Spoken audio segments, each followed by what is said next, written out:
নিজেকে ভালোবাসা কোনো স্বার্থপরতা নয়, এটা তোমার জীবনের সবচেয়ে বড় দায়িত্ব। আমরা অনেক সময় অন্যদের খুশি করতে গিয়ে নিজের ইচ্ছা, নিজের অনুভূতি সব কিছু চাপা দিয়ে রাখি। কিন্তু কখনো ভেবেছো যে মানুষটা তোমার সাথে সব সময় থাকবে সে কে? হুম, সে তুমি নিজেই। তাই সবার আগে নিজেকে ভালোবাসতে শেখো।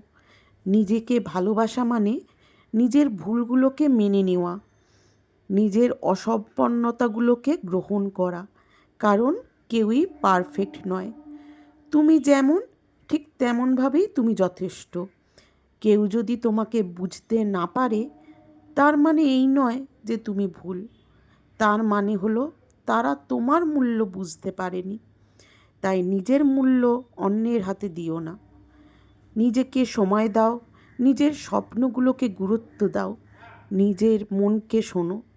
যেদিন তুমি নিজের সাথে খুশি থাকতে শিখবে, সেদিন তোমার জীবনে অন্য কারোর উপস্থিতি শুধু বাড়তি আনন্দ হয়ে উঠবে, প্রয়োজন নয়।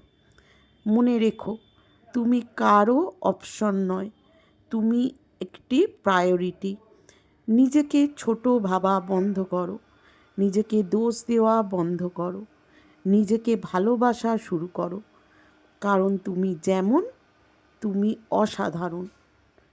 আজ থেকে প্রতিদিন আয়নার সামনে দাঁড়িয়ে বলো, আমি নিজেকে ভালোবাসি, আমি নিজের প্রতি গর্বিত, আমি যথেষ্ট।